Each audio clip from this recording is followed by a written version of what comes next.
2016 was the hottest year on record, topping a decade of increasingly warmer years.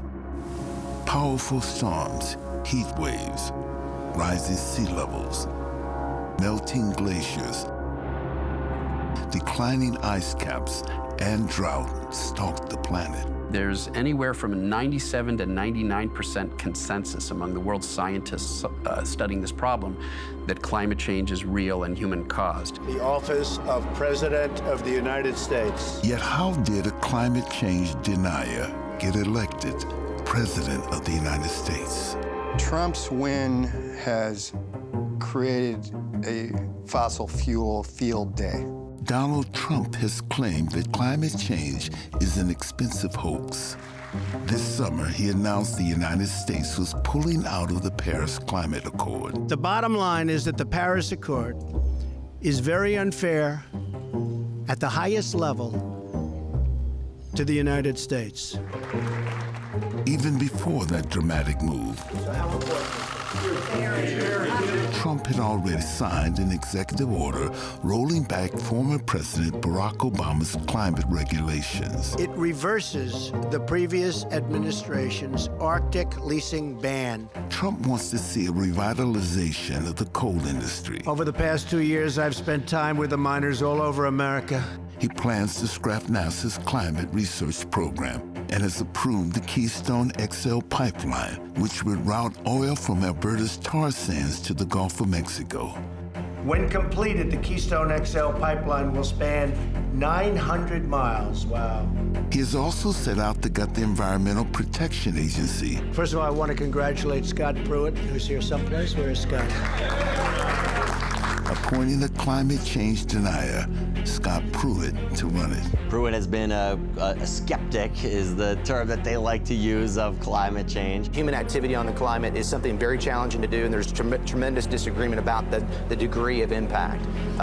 So no, I would not agree that it's a primary contributor to the global warming that we see. The fact that climate change deniers now inhabit the most powerful positions in the world's most powerful government is no accident. Or that most Americans don't perceive that global warming poses a catastrophic threat. This is largely the handiwork of two brothers, David and Charles Koch. The Kochs are going to have a lot more influence in any Republican administration. Ken Vogel is an investigative reporter in Washington, D.C. He has followed the Koch brothers for years. They're thrilled that Donald Trump won and Hillary Clinton lost, but I think they're even surprised by how much ability they have to shape the Trump administration. For the most part, this is going to be incredibly beneficial for the Kochs, and the best measure of that so far is how many people are working for the Trump administration who were, over their careers, supported by the Kochs. Just who are the Koch brothers? The Koch brothers are two of the wealthiest individuals in the United States. David and Charles Koch own Koch Industries, a $100 billion conglomerate based in Kansas that refines, transports, and sells oil. The company also is into chemicals, minerals, paper products, and commodities trading, employing 100,000 people in more than 60 countries. And it controls 1 to 2 million acres of Alberta's tar sands, the third largest reserve of oil in the world. The Kochs are a vertically integrated fossil fuel conglomerate, and they have a vertically integrated influence peddling apparatus to go with it. Indeed, the Kochs are more than just about selling oil. One of the goals of the Koch political network is to get Republicans elected to office and the occasional Democrat. They have a vast network now, a political network that rivals the other parties. They're bigger than the Republican Party and the Democratic Party in their organizing might. Senator Ron Johnson will beat back a challenge from Democrat Russ Feingold. During last November's election, the Kochs spent hundreds of millions of dollars on key congressional and Senate seats. Republicans from all across the country are going to be marching to your door to figure out how you came from what, a 10-point deficit? Which was likely critical for the Republicans' retaining gaining control of both chambers of Congress. You know, we won because of the work we did for the people of Ohio. Even as the Kochs were not a major factor in their direct spending on the presidential race, the infrastructure that they set up around the country did have an impact on getting voters, getting their type of voters out to the polls, and that probably did have an impact on not only the Senate race, but also even in the presidential race. They supported and focused on about 8 Senate campaigns, and I believe 7 of the 8 that they supported won. Most of these were fairly critical Senate seats. This monster of a storm system is the remnants of a powerful Pacific typhoon. While Trump and the Republicans, with the encouragement of the Koch brothers, are rolling back climate change measures, global temperatures keep climbing. Australia's record-breaking heat wave is continuing to fuel outbreaks of wildfires across scores of thousands of hectares in the southeast of the country. The worst predictions keep coming true. So you're looking at an unprecedented drought in the west. You're looking at extreme weather all over the place. The water level at Oradell Reservoir is nearly immeasurable. 4 years ago, carbon dioxide passed 400 parts per million in the atmosphere, the highest level in more than 4 million years. Scientists now forecast temperatures will rise 2.5 to 10 degrees Fahrenheit over the next century. The science around global climate disruption is 97%.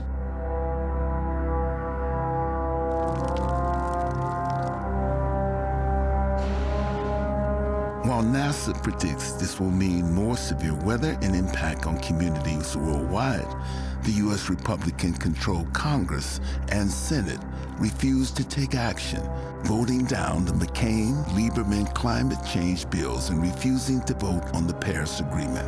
The United States Congress is the single biggest obstacle to the global resolution of climate change. The U.S. Congress and Senate's inaction on climate change was by design.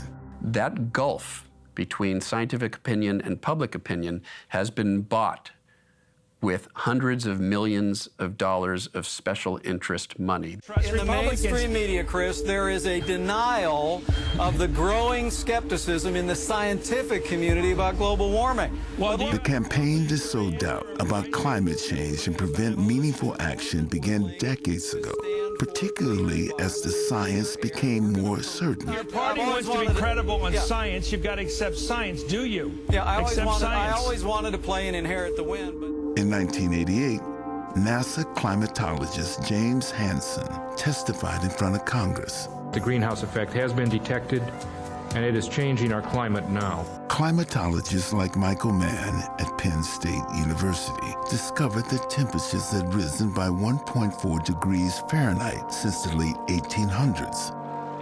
2/3 of that warming has occurred since 1975. The observations were showing that there was a prominent warming trend in the data that was outside of what we would expect from natural climate variability. Yet long before climate scientists began raising alarm about global warming in the 1980s and 90s, scientists who worked for the oil industry had realized years earlier that burning fossil fuels would cause climate change.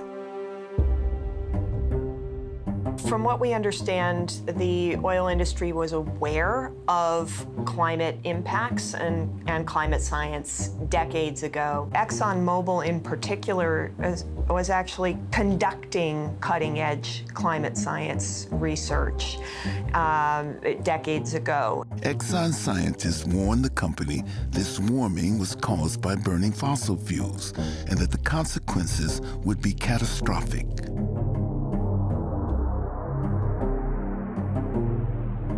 But Exxon, along with other oil companies, hid this information from the public.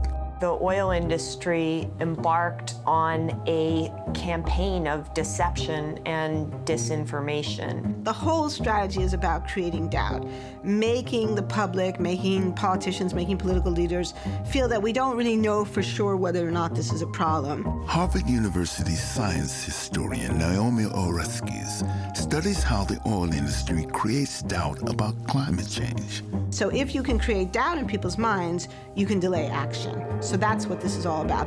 During the 90s and the 2000s, ExxonMobil and a number of oil companies were well known for funding climate denial activities. The oil industry used the same methods and even the very same public relations firms that tobacco companies employed to spread doubt about the dangers of smoking. We do know that some of the key people who began challenging climate science, who began denying climate science in the late 1980s, had previously worked for the tobacco industry. We know that they began to use the same strategies and tactics, often the same arguments, the same vocabulary. A driving force behind spreading doubt was the American Petroleum Institute. API is the lobbying arm of the oil industry. In 1998, API wrote an internal memo that said victory would be achieved when average citizens understand uncertainties in climate science. The industry at large spent something like over $500 million sort of disseminating doubt and basically trying to confuse people in the United States. However, companies like Exxon eventually stopped financing climate denial groups because of pressure from environmental organizations. Exxon had to back off, and in about 2005, 6, and 7, they stopped funding the very groups that they had been sending millions to in the years prior, and they dropped them like a hot potato. In the meantime, the Koch money came in. The Koch brothers quickly filled the void with even harsher methods. Perhaps their greatest achievement is helping convince the world that global warming doesn't exist. Greenpeace soon dubbed the brothers' apparatus the climate change denial machine. It's a network of corporations and think tanks, front groups.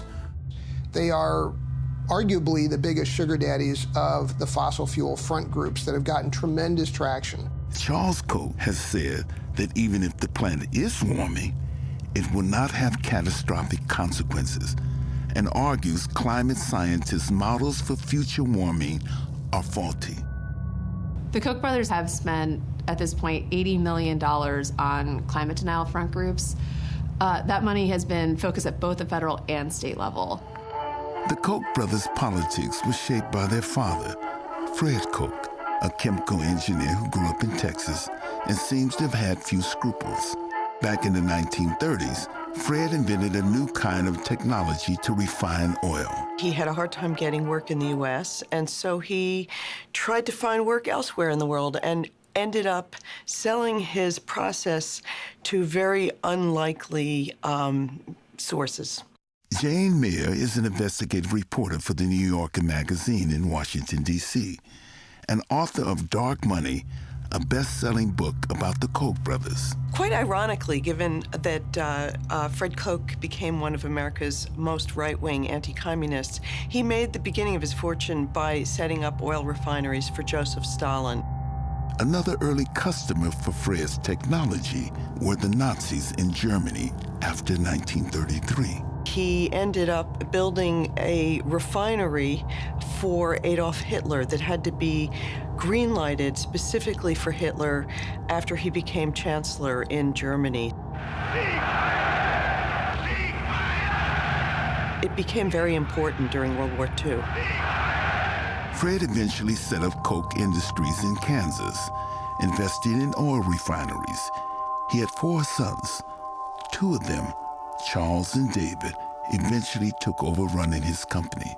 Charles Koch has always been the dominant brother in the family. He's domineering, he's smart, and he's ruthless.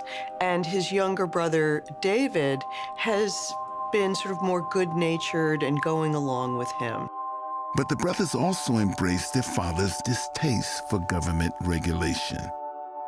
They don't like the government, and they want the government to be smaller and disabled. That would help their business a lot if there was fewer regulations. Still, by the 1990s, the brothers realized they needed clout in Washington. Koch Industries is becoming a huge company. It's a fossil fuel company with a horrendous record for environmental violations, and it runs smack into the new regulations that are being imposed by the Environmental Protection Agency beginning in the 80s. The Kochs wanted to change those laws. The 1996 presidential campaign. To do that, they set their sights on influencing the Republican Party. It's 1996. David Koch at this point goes from trashing conventional politicians to becoming the vice chair of Bob Dole's presidential bid on the Republican Party ticket. You'll get a better feel of who Bob Dole is and what he's all about. There was a big fight within the Republican Party at that time about whether or not Republicans should accept the reality of climate change and look to market-based solutions to fix it, or whether they should deny it. And one of the things that we know is that there was tremendous lobbying and advertising from the fossil fuel industry on the denial side. At the very time of that internal debate, the Kochs built a network of at least 17 think tanks and front groups to influence the entire political system, often referred to as the Kochtopus. The Kochs have created a multi-dimensional political apparatus to create a tectonic shift in American politics. The single most important thing to understand about the Koch network today is that it is unparalleled in its complexity. Today, the Kochs fund a wide range of organizations, from the National Rifle Association, the Cato Institute, Heritage Fund, U.S. Chamber of Commerce, Donors Trust, and the American Legislative Exchange Council. But its most powerful weapon is an organization called Americans for Prosperity. Americans for Prosperity is now the primary political front group that the Kochs founded and fund. It's just become a kind of a guerrilla army that is almost like a third party in the United States now. Housed in this office tower in Arlington, Virginia, just across the river from Washington, D.C., Americans for Prosperity strikes fear into the hearts of politicians. When Obama was elected, they emerged as the key force in driving the Tea Party. They grabbed it and they corporatized it. And appears on Fox News regularly. What we're going to have if this climate change legislation passes, this cap and trade, are gas prices through the roof. Today, the Koch's political apparatus spends hundreds of millions of dollars during elections. Thank you very much. Thank you. And puts out tens of thousands of TV advertisements to get their chosen Republicans elected. Kay Hagan, taking care of Washington insiders. The largest purpose of that money was to change control of Congress, to change control of the presidency, to elect Republicans. All told, Koch money has gone to more than half of all senators and nearly 40% of all congressmen. While it's still not known exactly the total they spent in the 2016 election, it's estimated to have been more than $500 million. When the Kochs estimate how much they're going to spend, it's always sort of a dicey proposition because they end up raising and spending a lot more money than they say is for just overt partisan politics. And they say this is for issue-based advocacy. Either way, it's a huge increase from the $40 million Americans for Prosperity spent in 2010 to help Republicans win control of Congress during the midterms. In 2012, it had $400 million, which was well above anything it had had prior to that. And in 2014, they spent $290 million to help the Republicans win control of the Senate. You have sold West Virginia out. Families are suffering. We know that Americans for Prosperity, just to name one group, had run 33,000 ads in tight Senate races around the country. The Kochs also hold conclaves twice a year, inviting fellow billionaires and hitting them up for cash. That club grew from just a few members in 2003 to now 400 to 450 of the richest, most conservative businessmen and women in America. And it's attracted all kinds of important dignitaries, too, including Supreme Court justices and Republican stars like Ted Cruz, Paul Ryan, Mitch McConnell, Marco Rubio. This is a great day for energy independence. And Mike Pence, the current vice president. So you get, as a major donor, you get to spend a weekend chatting with the person who's going to be making policy that could drastically affect your bottom line. One of the key purposes of this political apparatus is to ensure that no legislation is passed to curb the burning of fossil fuels. The Kochs have gotten over 170 members of the House to take a pledge that they will never support any legislation that places a tax on carbon. So they screwed up the entire House of Representatives for, years. The Koch's influence on the Republicans on climate change is powerful. We had a period where a number of important Republican leaders, again, were coming to the fore saying this is real. By 2008, leading figures in the party, such as Mitt Romney, Senator John McCain, and Republican House leader Newt Gingrich, were calling for action on global warming. Gingrich even appeared in this ad with Speaker of the House Nancy Pelosi, calling for steps to be taken. We don't always see eye to eye, do we, Newt? No, but we do agree our country must take action to address climate change. And then there was tremendous pushback from the Americans for Prosperity, which, as many people know, is the Koch brothers funded political movement. Indeed, in 2011, Gingrich renounced the ad. First of all, it's probably the dumbest single thing I've done in recent years. I think they saw that as a bigger threat than Al Gore or Bill Clinton or anything on the left. And unfortunately, you saw a number of Republicans that once supported climate action suddenly ratcheting that back. And Republicans refused to toe the line, such as Bob Inglis, a conservative congressman from South Carolina, pay a heavy price. Inglis had become convinced that climate change was real. And so when the evidence was in front of his own eyes, he changed his point of view and he started speaking out about climate change. In 2010, when Inglis was running again for Congress, Americans for Prosperity swung into action during the primary. And he lost badly to a very underqualified candidate who the Koch machine brought in. So he was then hung up in the public square as an icon of what happens when a Republican turns good on climate change. Another one of those icons, for example, was climate scientist Michael Mann at Penn State University, author of the famous hockey stick curve that visibly showed how humans had impacted climate change going back centuries. In 2005, Mann was attacked by a member of Congress. Joe Barton decided to use his authority as the chair of the House Energy and Commerce Committee to hold hearings, to subpoena my personal records, all of my personal emails. Yet Greenpeace soon revealed that Barton, a Republican congressman, received money from the Koch's Political Action Committee.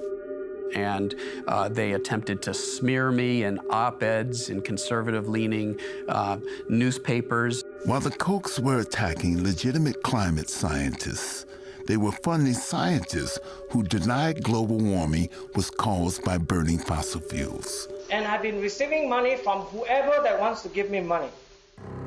One of the key strategies is to recruit either scientists or people who pretend to be scientists. Sometimes they are actually scientists, but rarely scientists in the particular field. One example is Wee-Hock Sood at the Harvard-Smithsonian Center for Astrophysics. He believes that climate change is caused by variations in the sun and not CO2, and that more carbon in the atmosphere is good for growing plants. We sent a Freedom of Information Act request in to the Smithsonian, and we requested who was funding him, and eventually, after years of discussion, got back a list of his grants. Who might be funding your grants this year? I think so. In total, Soon received $1.2 million from the oil industry, a large portion of which had come from the Koch brothers. In the correspondence between him and the industry, he speaks specifically about deliverables, about particular products, particular papers, making particular arguments that the fossil fuel industry wants. And yet Soon has no training as a climate scientist. His background is aerospace engineering. Dr. Soon has already talked about those issues on the stage today and in the past. When he was asked, he says, well, these are my authentic beliefs. I'm not being paid to say anything I don't believe. And that may well be true. The point is, though, that he is a complete outlier science. He has views that are shared by almost no one in the scientific community. Mr. Koch. No, excuse me, Mr. Koch. Question. I'm Connor Gibson. You're wanted for climate crimes. The Koch's funding of climate denial has not always gone smoothly. Physicist Dr. Richard Mueller at the University of California, Berkeley, was a global warming skeptic whom the Kochs backed. But in 2012, Mueller produced a study that concluded global warming was caused by carbon dioxide. So I was flabbergasted. Not only was global warming real and roughly consistent with what the previous groups had said, but the match to carbon dioxide and the fact that solar variability was not responsible. All of this activity to generate doubt is effective. According to a Yale survey, 70% of Americans believe global warming is real, but only 53% of those people think it's caused by human activity. Just 16% think climate change is something to be very worried about. I think we have very, very strong evidence in this case to support the conclusion that these campaigns have been highly impactful. So until quite recently, many Americans have thought that the science was unsettled, even though scientists will tell you that it's been settled for 20 years. So why would they think that? As a result, politicians are not taking action, and that includes Democrats. Even when the Democrats controlled both houses of Congress, they did little to address the crisis. Most Republicans in Congress, and even some Democrats, are very, very afraid to try to do something about climate for fear that they will be targeted by fossil fuel interests and that they could lose their seats. America will start winning again, winning like never before. The election of Donald Trump means fighting climate change in the United States has become more difficult than ever. After all, David Koch attended Trump's election victory party. But most significantly, 1/3 of Trump's transition team was made up of people who were linked to the Koch brothers' vast political network. Some of the folks who have had a pivotal role in Trump's campaign, his transition, and now his presidency, who have Koch network ties, include Donald Trump's very first campaign manager, Corey Lewandowski, his vice president, Mike Pence, his legislative affairs director, Mark Short, his secretary of education, Betsy DeVos, Scott Pruitt, the EPA administrator, all the way down to Andrew Bremberg, the domestic policy director who worked at Freedom Partners, actually putting together the executive orders that the Koch network would like a theoretical Republican president to sign. Other important Koch-linked Trump officials include his former chief of staff, Reince Priebus, Trump's campaign manager and current advisor, Kellyanne Conway, Attorney General Jeff Sessions, and the head of the CIA, Mike Pompeo. I believe that we as an agency and we as a nation can be both pro-energy and jobs and pro-environment. And already Trump and its new head, Scott Pruitt, want to cut the EPA budget by as much as 30%. Pruitt played a key role in persuading Trump to pull out of the Paris Accord. You have corrected a view that was paramount in Paris, that somehow the United States should penalize its own economy, be apologetic, lead with our chin, while the rest of the world does little. The Koch see Scott Pruitt as someone who is going to strip away some of the climate regulations that they see as limiting job growth, and it should be said, limiting their own company's ability to do some of the things that it wants to do. And even if Donald Trump is removed from office before his term ends, waiting in the wings to replace him is Vice President Mike Pence, a strong champion of the Koch brothers' interests. This is not the way our democracy should be working. Incredibly powerful, rich people who spend this kind of money should be held accountable. They have polluted our public discourse. They have skewed media coverage of the science of climate change. They have paid off politicians. Considering what this means for our health, for our kids' futures, for our planet, it is unconscionable that the Koch brothers are denying climate change and fueling this kind of anti-climate activity. The situation in Antarctica offers cause for concern as well. Scientists now fear if action is not taken to drastically cut greenhouse emissions soon, global warming will run out of control, with major extinctions around the globe, large coastal cities such as New York and Tokyo underwater, and wars and conflict due to mass migration of people becoming the norm. The number of lives that will be lost because of the damaging impacts of climate change in the hundreds of millions. To me, it's not just a crime against humanity, it's a crime against the planet. In October 2016, 7 of the world's top climate scientists warned the planet is on track to sail past the 2 degrees Celsius threshold for dangerous global warming by 2050. Even if all the countries that signed the Paris Accords fulfill their pledge.